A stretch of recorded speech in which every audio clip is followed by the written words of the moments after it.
Good afternoon, everyone. Welcome to this training session brought to you by the Society of American Archivists, Archivist of Religious Collections Section. My name is Vinny Barraza, Head of Archives and Special Collections at Xavier University of Louisiana. We acknowledge that we live and work on the traditional lands of many indigenous nations.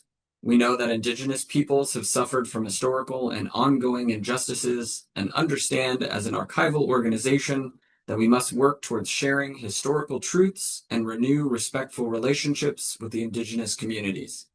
We respect the long-standing relationships that indigenous nations have to this land as the original caretakers. We are grateful for their stewardship and protection of the water and earth. We pay our respect to the elders past and present. Today's topic is Encoded Archival Standards. Before I introduce our presenters, let's review the disclaimer. The content in these presentations is for information only and is not legal advice. Our views do not represent the organizations where we work. We do not make any endorsements or guarantees. We are not liable for any loss or damage caused by your use of the content we provide. It is your responsibility to critically evaluate the content provided in the presentation or any accompanying materials. And at this time, please mute your microphone and turn off your videos. You can click on the closed captioning button to get closed captioning under the More button. There will be a question period after the presentations conclude. Please remember to only use the Q&A feature under the More button to ask your questions during the question period. We will not be monitoring the chat. Please be respectful in your interactions. We expect you to follow the SAA Code of Conduct, which can be found in the shown address. The session will be recorded. It will be available on our YouTube channel within the next 2 weeks, and we encourage you to join the Society of American Archivists if you are not a member. Next, I would like to introduce our presenters. Elizabeth Rope is the Archival Technology Program Manager at Emory University Libraries, primarily focused on description, discovery, and access to special collections materials. She works on a variety of technology projects and initiatives related to metadata standards, archival descriptive practice, discovery, and next-generation technologies such as linked data and AI. She holds a dual MA MLS from the University of Maryland and is a member of the SAA Technical Subcommittee on Encoded Archival Standards. Corey Neimer is the University Archivist at Brigham Young University in Provo, Utah. He is currently the lead for the Outreach and Communications team for the Technical Subcommittee on Encoded Archival Standards, TS-EAS, and previously served on the SAA Standards Committee and as the SAA representative to the ALA Committee on Cataloging, Description, and Access, and the MARC Advisory Committee. His research interests include archival descriptive practice, archival literacy, and the history of archival institutions in the Intermountain West. I will now hand it over to Corey Neimer. All right. Well, thank you again for the chance to speak here today. I'm excited to be able to present with Elizabeth and maybe provide a little bit of a background as well as a preview of things that have been going on for encoded archival standards over the past few years. In our presentations today, we're hoping to maybe provide some general introductions to encoded archival standards for those who may not be familiar with them, talking a little bit about where they came from and how they're structured, after which I'll hand this off to Elizabeth who'll be providing some practical guidance on how those might be applied and used by archival repositories. So let's maybe start with some history then. The Society of American Archivists and the archival profession generally have been working toward structured data for archival material, for the description of archival materials for some time. The Society of American Archivists first established a committee on finding aids back in 1976 to determine whether or not there was some uniformity to the descriptive work that was done by institutions. And then this based on their findings, a series of standards developed over time. The National Information Systems Task Force was established in the late 70s and continued into the 80s, defining a dictionary of data elements. These data elements were then applied to the establishment of the US MARC format for archives, manuscript, and manuscript collections, or MARC AMC, in 1983. That early work really was focused on single levels of description, and there was a community interest in being able to encode entire finding aids as one document. Those that were involved with that work centered around the University of California at Berkeley, developed a project to create an SGML and later XML standard for marking up that information, which became the Encoded Archival Description standard, which is the first of the standards that we'll be talking about. The first version of EAD 1.0, came out in 1998 and has gone through some revisions since then. We'll talk about that in a moment. Its companion standard, EAC-CPF, Encoded Archival Context for Corporate Bodies, Persons, and Families, came out a few years later with a beta in 2004 and an official first release in 2010. So looking back from today, that's a 50-year history of developments toward encoded archival standards. So we have a strong foundation to work from. But as some of you may know, the current versions of these standards have been under revision for some time. And today we'd like to talk about where maybe some of this is going. So again, maybe just to review those standards, the first of these is Encoded Archival Description. Again, this was first released in EAD 1.0 back in 1998, and we've gone through 3 versions of EAD so far. EAD 2002 and 2002, EAD 3 back in 2015, and then coming this year will be EAD 4. This new version has been approved by SAA Council back in February, but its official release date actually isn't until July 31st. So there'll be plenty more information coming about it and the other standards. EAD itself is based on the international standard ISAD-G from the International Council on Archives. The version that's used is the 2nd edition for right now, which came out in 2000. And those that are working in a US context, the content for using EAD is basically in DACS Part 1, describing archives a content standard. The second of the standards to come out was Encoded Archival Context, or EAC-CPF. And again, it had maybe a slower kickoff with a long beta period from 2004 to 2010. But EAC-CPF has been through a few versions as well.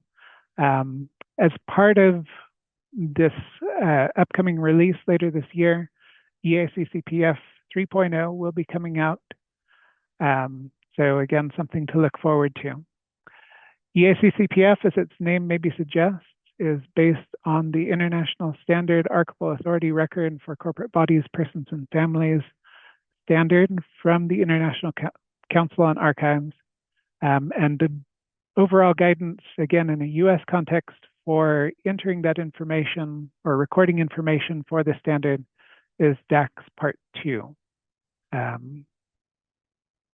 So again, there's maybe a network of standards that underlie this work and support each other in application, but we'll come back to that with Elizabeth.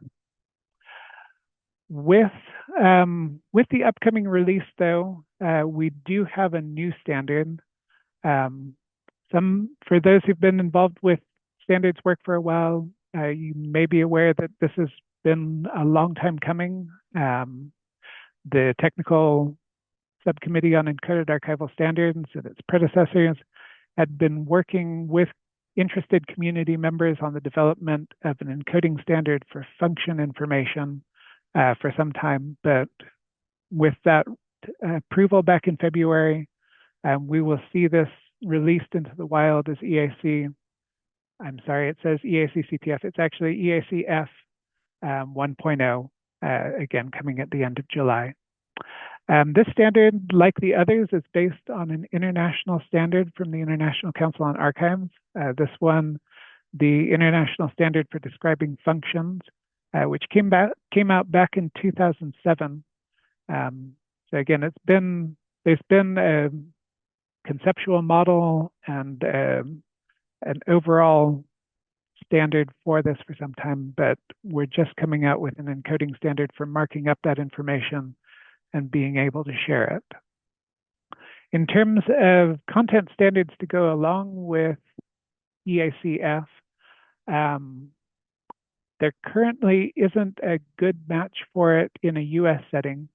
For those who've used DACS for a while, in the revision of the principal section of the standard back in 2019, they added in Principle 4 a statement that archival description is composed of descriptions of materials, creators, and functions and activities, as well as the relationships between them. So there's been a space and there's been a public statement that functions are critical to the description of archival materials.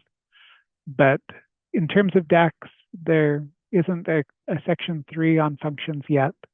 I don't know whether there will be, but it's maybe something to keep an eye on. But with the release of EAC-F, there will at least be a transmission standard for recording that information. So maybe turning to the recent updates. There's a few general principles that informed the revision process. As a team, the technical subcommittee was focused on making sure that the new versions of the standards were sustainable, usable, and efficient. And in application, we could maybe break this out into a longer list of 6 different areas of revision that the technical subcommittee focused on. The first of these, as we're seeing here, is a change in focus or a shift in focus maybe towards treating encoded archival standards as exchange formats or transmission formats rather than document markup formats. Many archivists today no longer directly encode in EAD or EAC-CPF. And so as there's less of a focus maybe on how that work gets done in a manual setting, there's been a shift again towards making sure that that data is understandable by machines and is able to transfer information between systems efficiently. As part of the revision process, there was also a major focus on standards alignment. There's plenty of standards available in the wider GLAM community, whether those are archival standards or library standards, museum standards. As we went into the revision process, there was a separate related standard sub-team within TSEAS that was reviewing the status of those and making sure that those changes in the overall standards landscape were reflected in the new versions of these encoding standards. So here we can see maybe some examples of some of those standards that they were looking at. So library standards like BibFrame or Ferberu, LRM, emerging archive standards like Records and Context, or RIC, which just came out within the last year and a half. And then even looking at more generic or general standards for metadata like schema.org or Wikidata. But a lot of review went into this process to try to look for alignment, again, with a focus on interoperability, uniformity, and data exchange. Another area of change that as you get into the standards, if you've used them for some time, when you look at the new versions of these encoded archival standards, you'll probably notice some changes in order to make those element names and attribute names more readable for humans. Again, although there was a focus on maybe machine transfer or systems interoperability, there was also still an interest in making sure that the data itself is readable to those that need to edit it manually. So that took a couple of forms. The first is camel casing. So in the existing versions of the standards, everything is lowercase elements in EAD 3. And for people, especially international audiences who may not be as familiar with where the breaks between words in those element names might be, that can be somewhat confusing. And so moving to camel case makes it clear where one part of the element name begins and then the next one begins. Through that process, though, they also noticed that some of those terms or element names didn't necessarily have a lot of meaning. Or if you were moving to camel case things, since it was an acronym, everything would end up capitalized. So that in some cases led to changes in element names. So looking at this example here, we have the odd element or other descriptive data element in EAD. Camel casing didn't necessarily make a lot of sense in this case. So again, in order to improve readability and meet those user needs, this got changed to other descriptive info. And there's a few other element names that have changed as part of this revision. A major change that occurred as part of the revision process was the development of shared elements. Looking at the revision process that has happened in the past, a lot of these standards were on maybe an alternating revision cycles. And so EAD would have a revision, and then a few years later EAC-CPF would have a revision, and then EAD. So there wasn't a lot of alignment in how the standards themselves were being developed. One of the effects of that was that in some cases, the definitions of elements between standards would shift somewhat. So you'd end up with a similar sort of element, geog name here or place there, that represented the same idea, but were different elements that were described differently or had different definitions. And so with the revision process, again, all three of these standards are coming out at the same time, and the intention is to keep the revision cycle synced up for all of these standards. And in doing so, this gave the technical subcommittee the opportunity to break out a section of these where they're shared elements that have the same definition across all three schemas. So as we move forward with the release, there'll be, I think the most visible place where you'll see this as we move to the release is the development of the best practice guidelines, where shared elements will be set off in some of that documentation. But as you're doing encoding, you may also see that, you'll probably also see this, where some elements, some actually major segments of these schemas are now aligned and shared in terms of their definitions.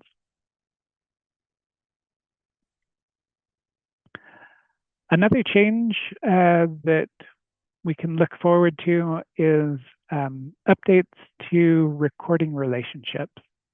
EAD3 is probably the place where this, or the transition from EAD3 to EAD4 is probably the place where this will be most visible. For those who've been using EAD3, or if you've just been maybe following the discussion around this, you're aware that in EAD3 there was a division with origination and control access elements that had existed in EAD 2002 being continued and moved forward into EAD3. But an experimental relations section was created to be able to record somewhat similar information about relationships between descriptions of a body of material and other entities, whether those were creator entities in EAC-CPF or topical subjects or descriptions of other material.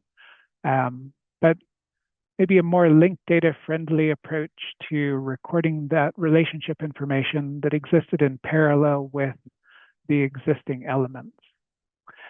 In EAD4, relations doesn't go entirely away, but there has been a shift toward making those sorts of linked data friendly attributes available in existing elements like origination, while maintaining that functionality, that new functionality from EAD3, but maybe streamlining it into the workflows of existing authoring or data sharing. The relations element, again, does remain available, but it will be limited in EAD4 to being able to record relationships to resources. So it'll appear in notes like the publication note, related material, and separated material, but won't be a major section in the way that it was in EAD3. The last area of update that I want to mention briefly was just extensibility. And I will maybe apologize here for all of the slides in my section that come after that have a lot of XML encoding. Again, if you don't manually edit EAD or EAC-CPF documents, this can be a little off-putting, but we are talking about Encoded Archival standards, so again, there's a lot of coding here. Looking at extensibility, the updates ended up removing a few different things while enabling new possibilities. In terms of, again, maybe one of the more visible changes will be the addition of a new formatting extension element, which is designed to take the place of a lot of the text markup, the elements that exist in notes throughout EAD or EAC-CPF. So instead of having to recreate essentially the functionality of a HTML table or a list in EAD, instead, with this change, the formatting extension will be available within those elements and will allow archivists to directly use XHTML markup to format the content if that's something that they're interested in doing. In terms of extensibility too, the object XML wrap will continue to be available in some elements. In EAD, that will be in relation and source. But this is an element that allows the embedding of XML markup in other namespaces directly as part of the document for those that might be interested.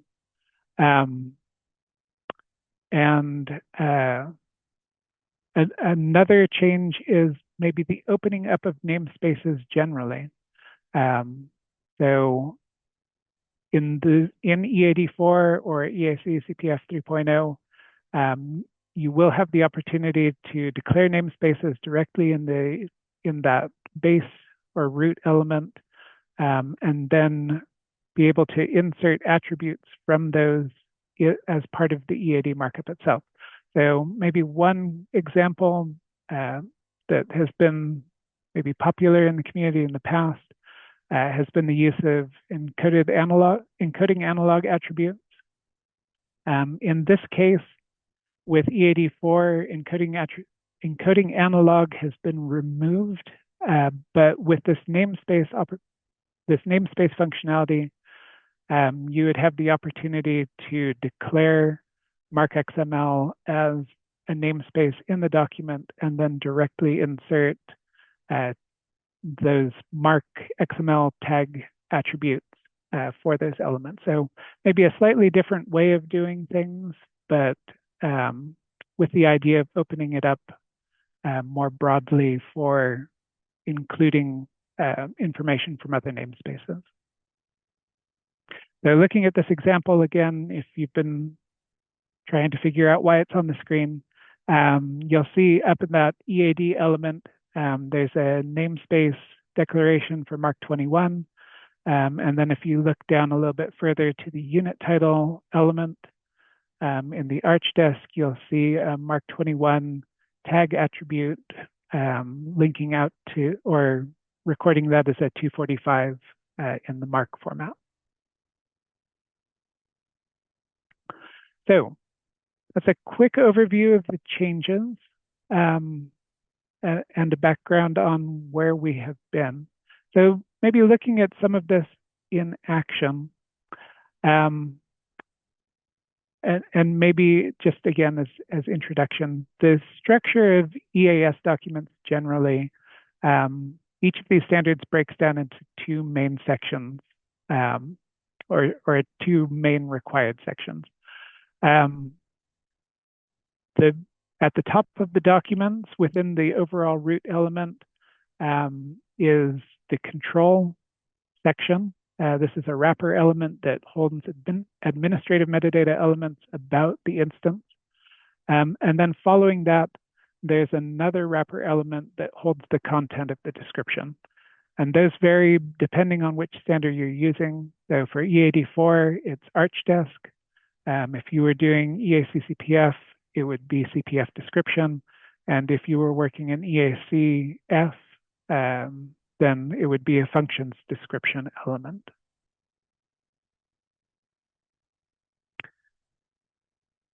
So the control element, like I was saying, is one of those areas that has seen some change with the revision. Control is now a shared element across all three standards. And so the definitions of all of those sub-elements is going to be the same regardless of which standard you're using.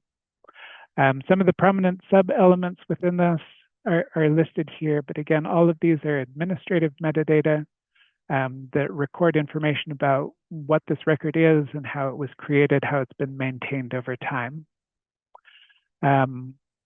There are also included here. So in this example, we can see how some of that looks. Again, major elements like record ID and maintenance history, and as well as others like language declaration and convention declaration down at the bottom that can be reused in your instance.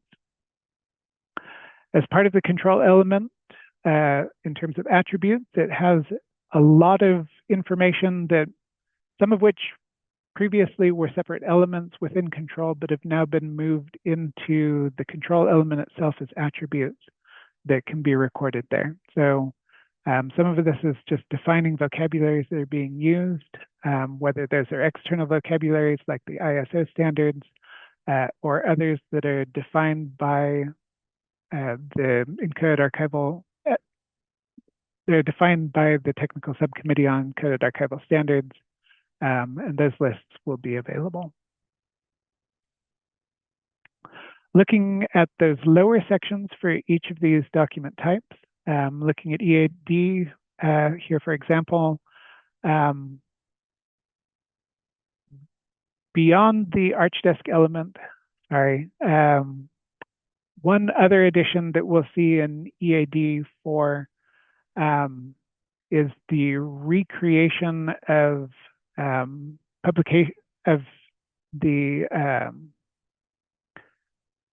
boy, I'm forgetting the name of it. In EAD 2002, that standard allowed a separate section for marking up essentially a title page for a finding aid.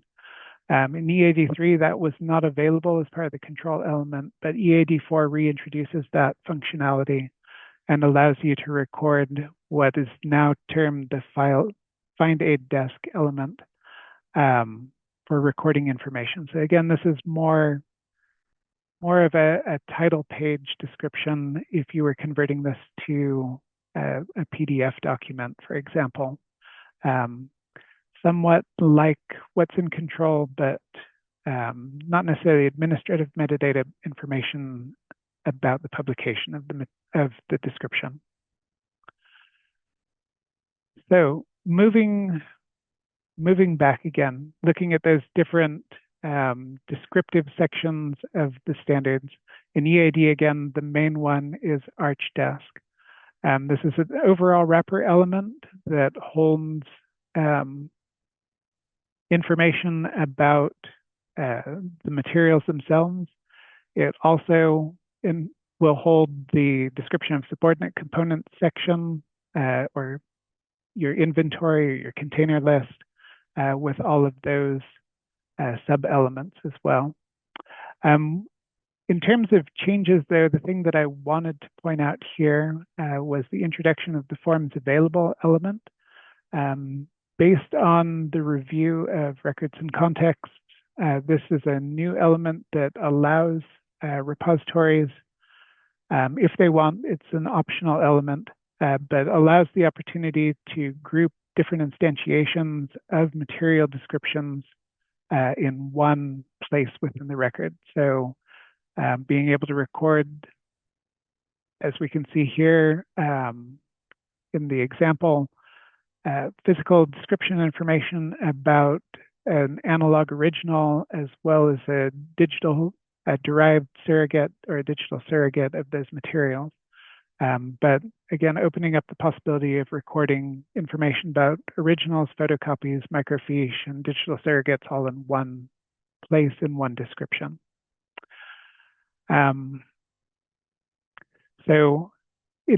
This is just one of the new changes.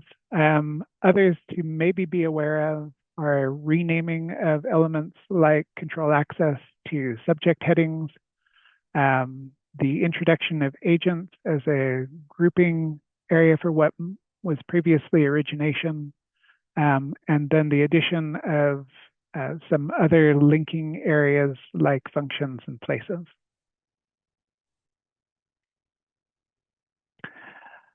Looking at EAC-CPF, this is maybe a little bit simpler, but again, this is the descriptive section that goes along with control in an EAC-CPF record. The main divisions there are identity, description, relations, and alternative set. Each of these are maybe not as big a change from EAC-CPF 2.0, but with some revisions to bring them into alignment with the changes in EAD4. And then looking at EAC-F, just to mention it here, again, its structure, if you're familiar with EAC-CPF or we're looking at the structure on that last slide, is somewhat familiar. Again, its main areas are identity, description, and then relations as a linking element out to other entity descriptions. So that's a brief overview of background and structure.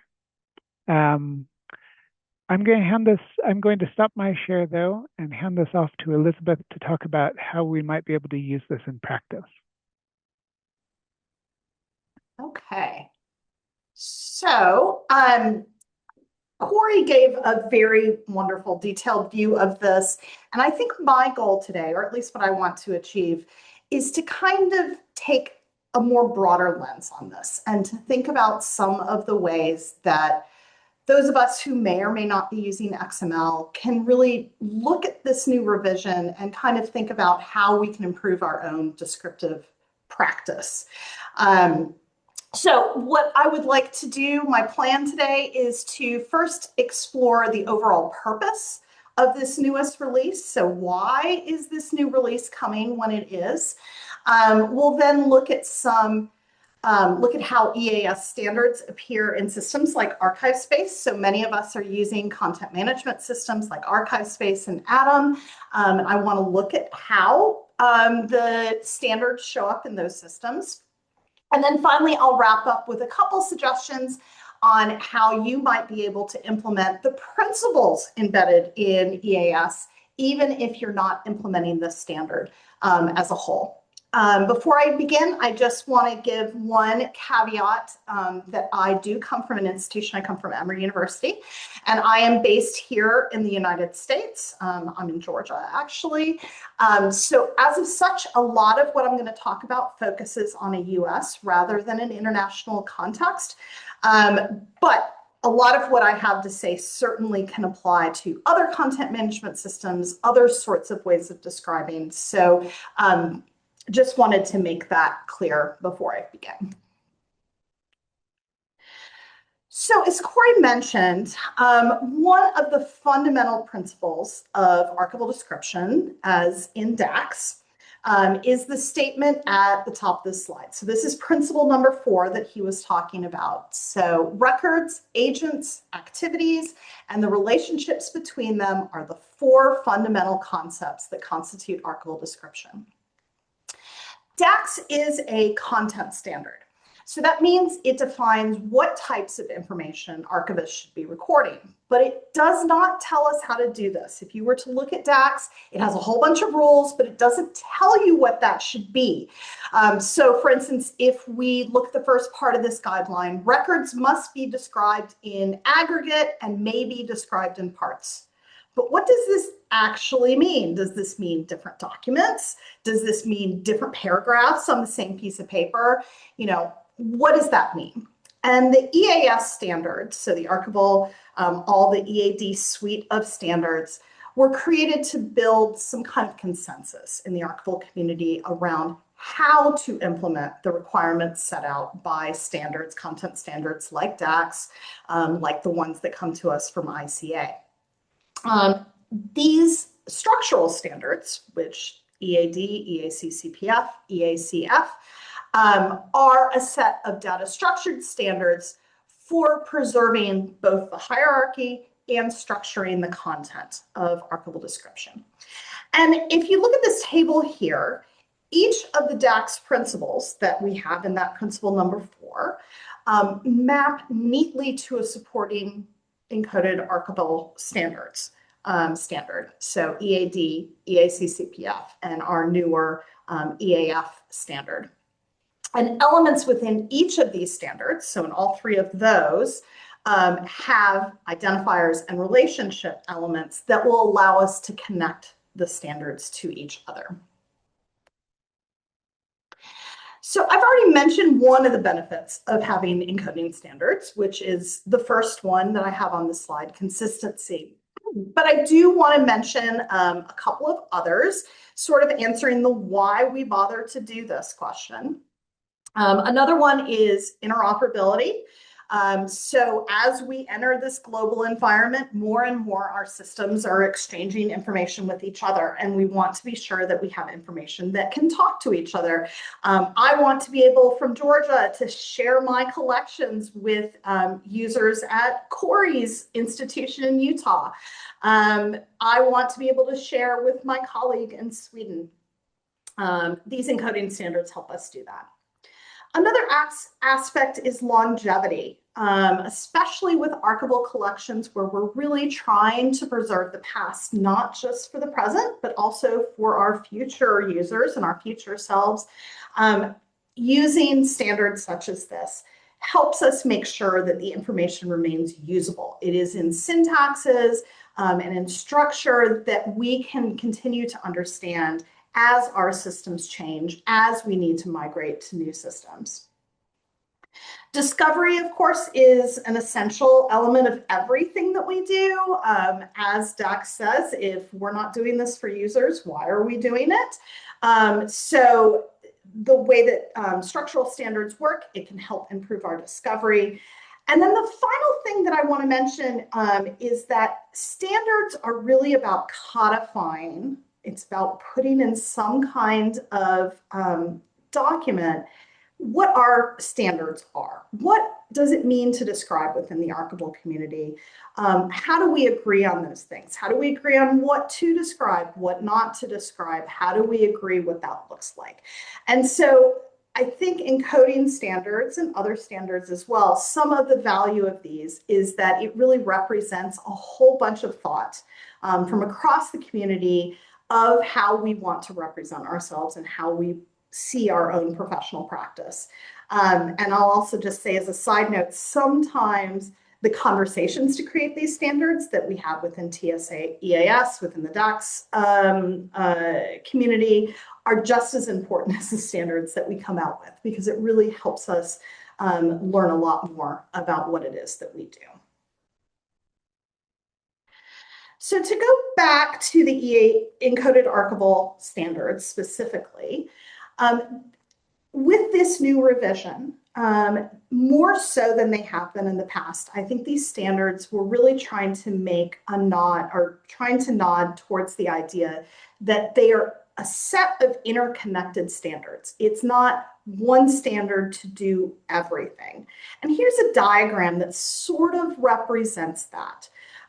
So it's an imaginary scenario that I made up, but let's say we're an archive that has received a collection of records from an admissions office at a university, from the undergraduate admissions office. And we have a resource within there that we want to describe. We have an acceptance packet, and we want to give some context around that, because after all, that is what archival description is about. So this diagram sort of illustrates how these standards work together. So we have two EAC-CPF records, which are over on the left, and we have one for each of those agents. So one for the office, the undergraduate admissions office, and because there is a particular advisor whose name may have been on this acceptance packet, there is an officer that we will create an agent record for as well. We also have here two EAD records that are related to each other, where each describes the information separately. One describes the collection, and then we have a relationship between the collection and that individual resource. Now, for most of us, we are going to see all these things as being the same thing. I grew up in an era where within the profession that EAD really was the only standard out there, and we created one big long document. But the new revision really encourages us to start thinking of these things as separate pieces of description that, when put together, provide us a description of the whole. Thinking of agents as descriptions by themselves that can be reused for different record groups, maybe not even one that has to do with the admissions office. One of the key changes in the newest revision is how EAD, EAC-CPF, and EAC-F are treated as a suite of standards now, rather than three different. It used to be that we had different revision processes and governance for these three standards. These have now been unified in order to make it more sustainable, more usable, and more efficient, is what we're really after here, is to create a cycle of governance so that it's easier to work with these standards because we're using the same terminology across all the standards. It's easier to revise because when you make a revision to one element in one standard, it applies to the rest. And also to make this process a lot more agile in the sense that we can be more responsive to when communities within the archival community says, you know, it'd be really nice if we could do X. It is going to be easier to implement that when we don't have 3 separate processes to go through. And I do want to dig a little bit into the new standard, Encoded Archival Functions. This standard's been released to support the descriptive concept that's outlined in DACS. It's also outlined internationally in the International Council on Archives suite of standards. What functions really are about is giving an archivist more descriptive capability to describe the context for how a resource came to be. So let's say, using our former example, that the creation of our acceptance packet. So we have a packet that is sent to students who have been offered admission. Let's say that it wasn't just done by the admissions office, that this was a collaborative effort that included the work of the University Publications Office, and that they worked together on this packet. Using a function record, which here is in orange, we are now able to not just say that agents produce a particular record. That would be before we had EAF, what we would do is we just connect both to that resource and say it has 2 agents involved in the creation. But we couldn't say much about how that worked or how that process came to be, except in a note, in a narrative description. But using a function record, we're able to not just say that agents produce a particular record, so not just that the publications office and the admissions office work together to make this thing, but we can also talk about within this record the process that was used to create that record. Who was involved? What were the dates that this was happening? Provide some additional notes about that in the record, along with specific roles and responsibilities. So it gives us a lot more flexibility, particularly if you are working with materials that have a more administrative overhead, so not necessarily personal papers, but when we're talking about the records of organizations or corporate bodies or things like that, functions will be a useful way to be able to provide a lot more context for end users and really document those records a little bit more robustly. So I do want to talk a little bit about what the encoded archival standards look like in various content management systems. So the EAS standards are explicitly designed for implementation in XML. A lot of the examples Corey showed you are in XML because that is the preferred transmission format that those standards are designed to support. But content management systems have incorporated the principles of the encoded archival standards like EAD and EAC into their systems. So ArchiveSpace is an example of one of these. The original design of it was actually based on EAD 2002. They took 2002 as a starting point to build out their system. It supports import and export of EAD. Right now it's 2002. Export is 2002 and EAD 3. So you can export and import if you want in XML. It has modules for agents and resources at this point. So it directly supports EAC-CPF, directly supports EAD. There is no functionality right now for functions, which is to be expected. Functions is brand new. So hopefully that will be coming in the future. So let's look at what that looks like in practice in ArchiveSpace. So just like DACS suggests and the new Encoded Archival Standards Suite suggests, ArchiveSpace describes and tracks resources and agents separately. So it has different places where you describe the materials and where you describe the people and software and corporate bodies that create and use that material. And those 2 sets of records, agents and resources, are connected through relationships, again, as DACS prescribes.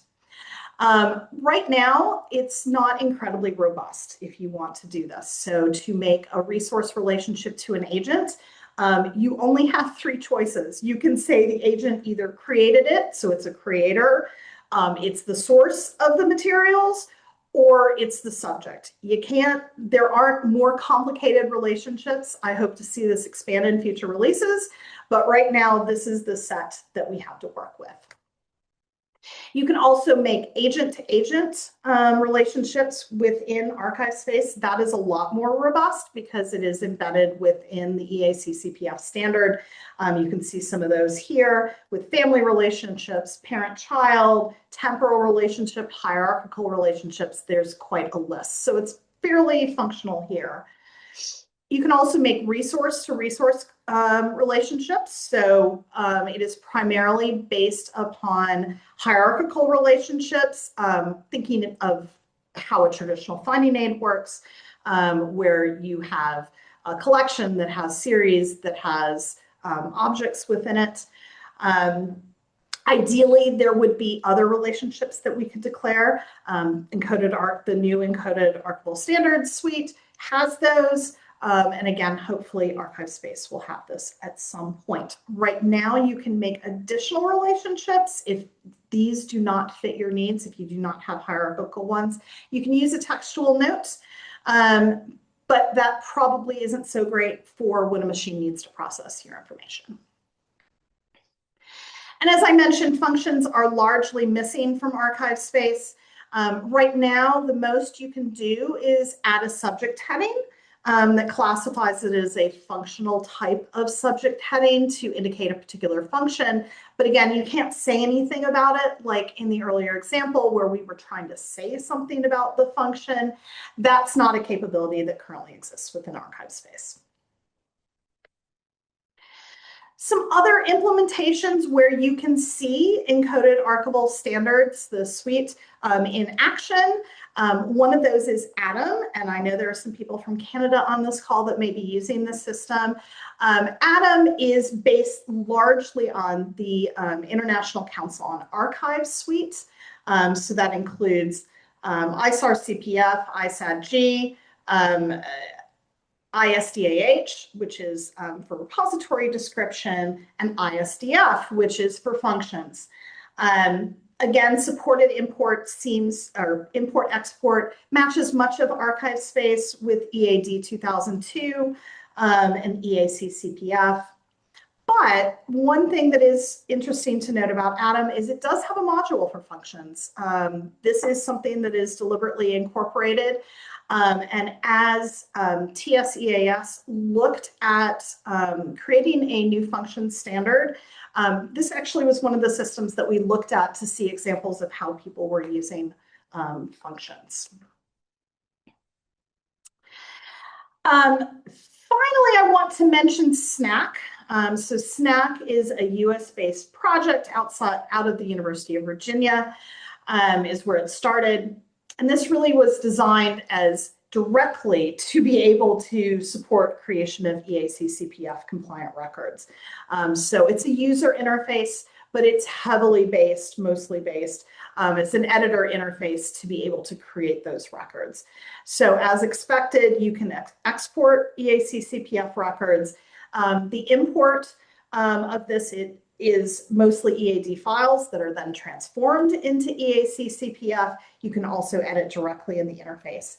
And this is a database that is international and shared, and many different institutions contribute to this. So it's a nice example of where we can start to see discovery happening among different institutions in a common place. Again, it's agent description only in here, but you can create relationships to resources that may exist in external systems. So unless you are creating native XML, your ability to implement the new standard is probably going to be limited until vendors update your system. So until Lyrasis or Artifactual, until Artifactual updates ATOM. it's going to be limited what you can do in terms of implementing this new standard. But I do think there are some ways that you can make your data ready for when that happens. And so I'd like to wrap up my presentation today by looking at some of the improvement goals of the EAS release that were outlined earlier by Corey, and suggest some ways that you can use these improvement goals to create better description within the limitations of the tools you currently have to work with. So the first of these is going to be exchange of data. That is one thing that content management systems actually are equipped to do. So the first recommendation I would make, especially in this in the 21st century era of AI, is to remember that you are describing collections both for people to read, for humans, but also for machines. And machines have different sorts of requirements of how they are able to use information.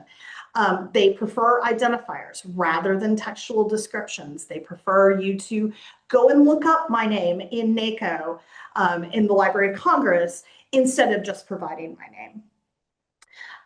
It prefers machine readable data syntaxes, so using language codes, encoding dates, that's ISO 8601, encoding dates in particular formats as opposed to just writing out a date. And then the other thing is making an assumption, putting in your head that when you are using free text fields, so fields where you can just type sentences, those are not things that machines read very well. So any information that you're putting in there really need to be intended for a person to read, as opposed to searching for information or indexing that information and trying to keep those two things separate. Another thing that will help as we start to move towards this machine era is to not use HTML formatting tags in your data. So this includes things like italics or paragraph tabs, anything that's really about how the text looks and how it behaves in your web page probably doesn't belong there. And there are other ways we can make that information appear in that way that doesn't put it in the information itself. And then finally, it's always a good idea to do data quality audits if you are using both for XML and for a content management system, but especially in a content management system. Make sure that your data is consistent, make sure it's complete, the information that you think should be there is there, and it's accurate. A second goal to consider is one around establishing relationships.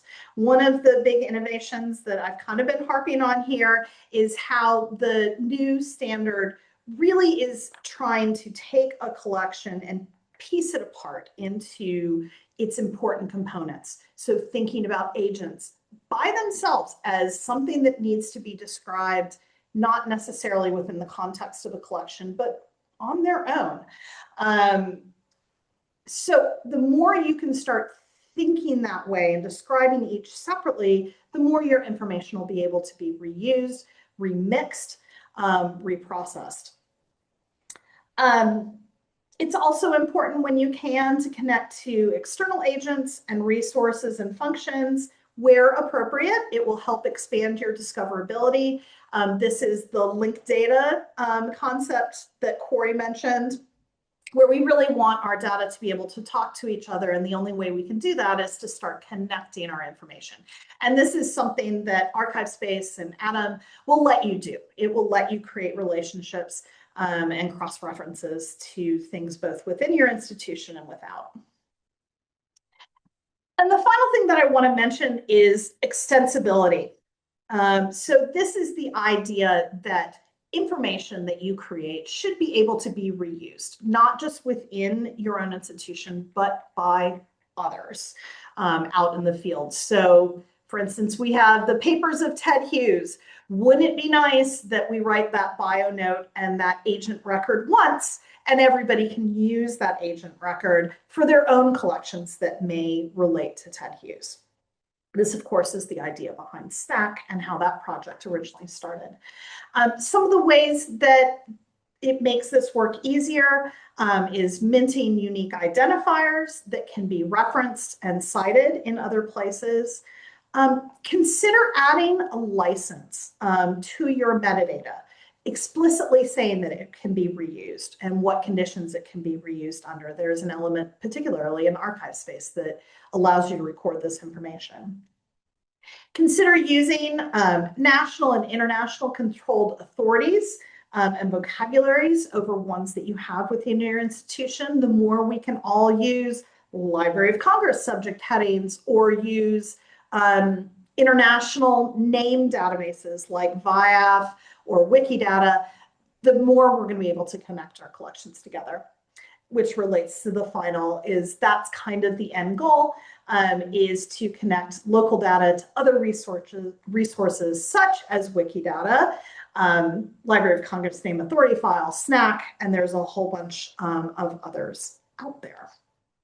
So this is a quick overview, sort of, but what I hope that you come away with at the conclusion of this is to really have some ways to start thinking about how to make, if not your data being compatible with the new Encoded Archival Standards release, to function in the spirit of that release, so that we can create more interoperable metadata, more shared metadata, and ultimately information that allows users to discover our resources more effectively.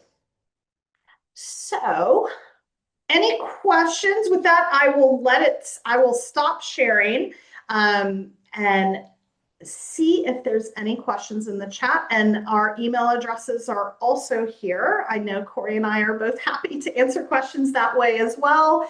Or if you have feedback, the address for TSEAS is also here.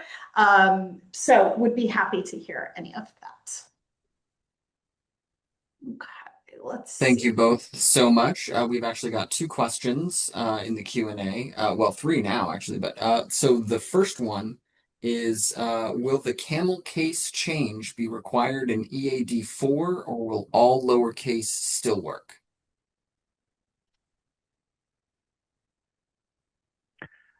That's a great question.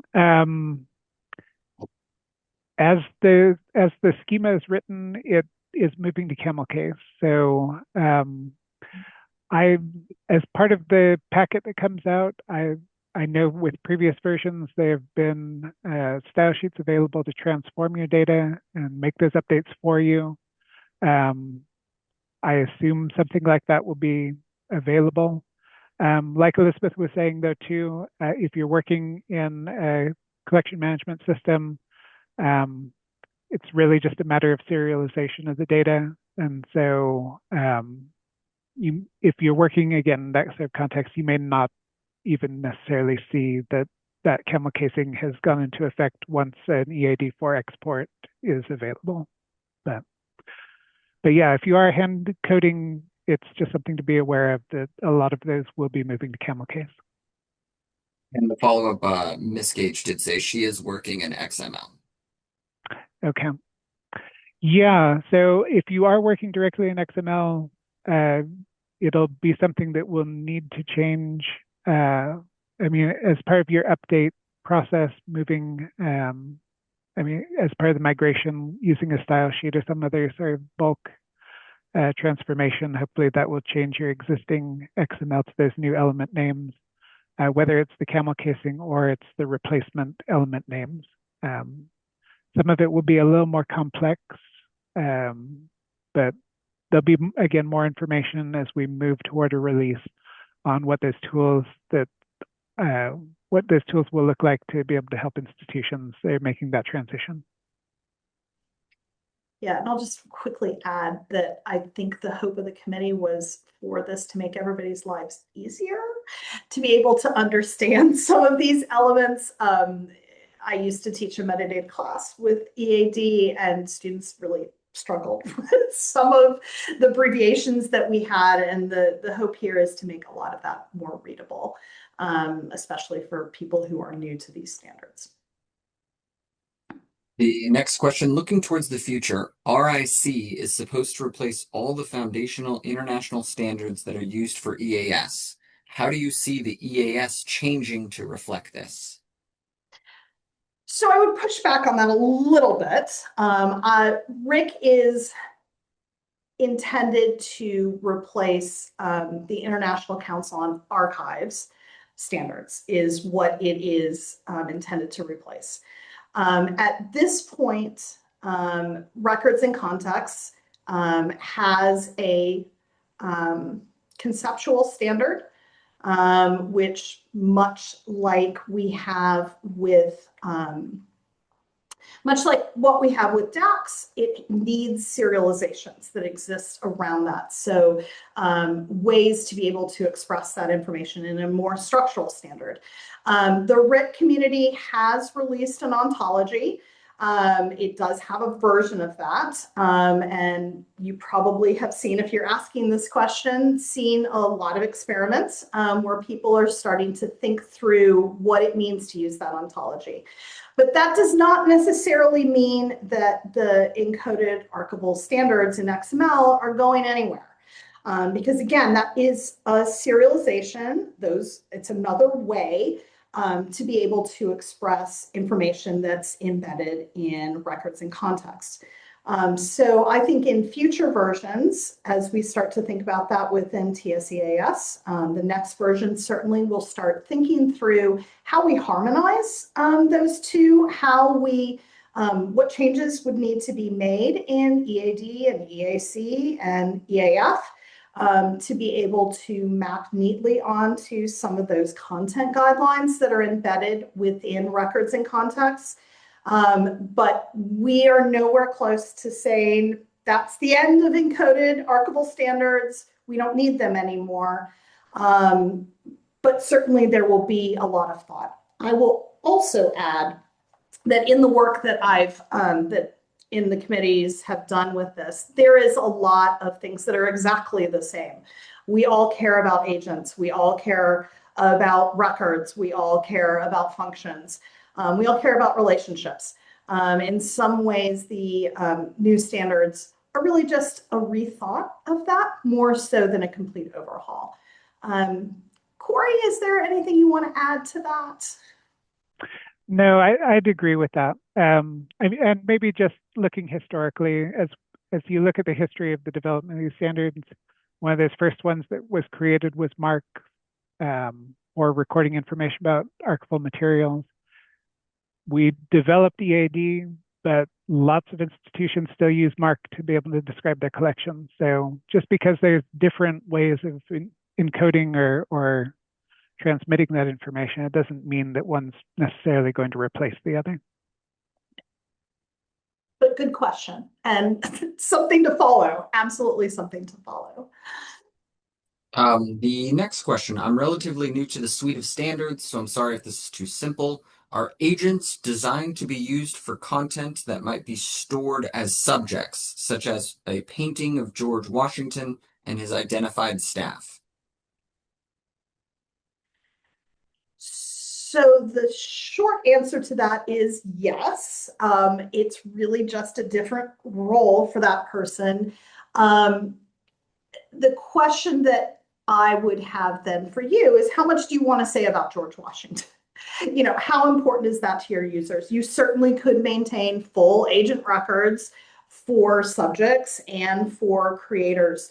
But that may not be worth tons of your time, especially with someone like George Washington, where somebody can look up bio information. And it may just be enough to have their name, an identifier in there that points to a database that does talk about that person. But yes, that is how that sort of idea of agent connected to resource is supposed to work.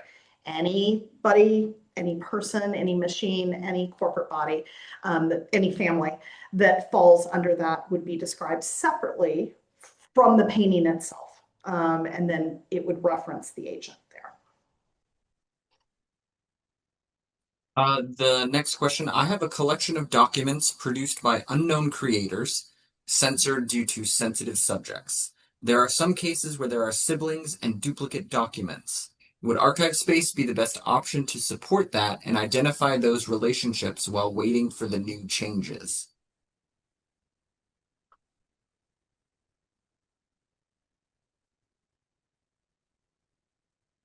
You certainly could. I'm not quite sure that I fully understand what you mean by sensitive, whether you mean you want the information about those agents to be suppressed, and not usable or not viewable by end users. But yes, I mean, archive space, if you're already a user of archive space certainly supports the creation of robust agent records, and connecting those to individual resources, whether that be a collection, whether that be a series, whether that be an individual item. Corey, do you have anything to? Yeah, I mean, I guess I'm not entirely sure what options you're considering for this. I mean, just in terms of the point of the question about duplicated materials, archive space does have a very hierarchical structure to the description of components, in line with EAD, as Elizabeth was saying. I mean, I know this was one of those areas that that the RIC model was looking to try to get around, was describing materials that might exist in multiple hierarchies at the same time. But there's not a lot of tools available for that right now. So my institution uses archive space. I think it's a wonderful tool. Figuring out how to make that work to describe something if you're trying to sort of hold it in multiple hierarchies at the same time, I think is going to be difficult with any database based collection management tool right now. Yeah, great. And our last question, were any changes made to make EAD more friendly for describing born digital or hybrid format collections rather than just physical collections? For example, was reference made to the OAIS reference model?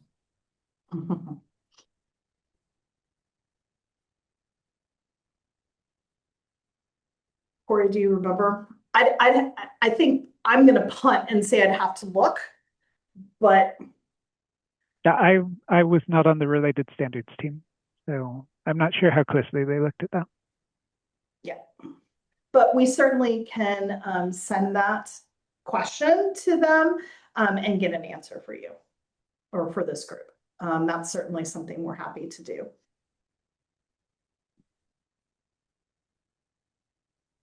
Thank you so much for everybody. We are over time, but we want to thank you all for being here, and thank you to our two presenters. Okay. Thanks, everyone. Appreciate it.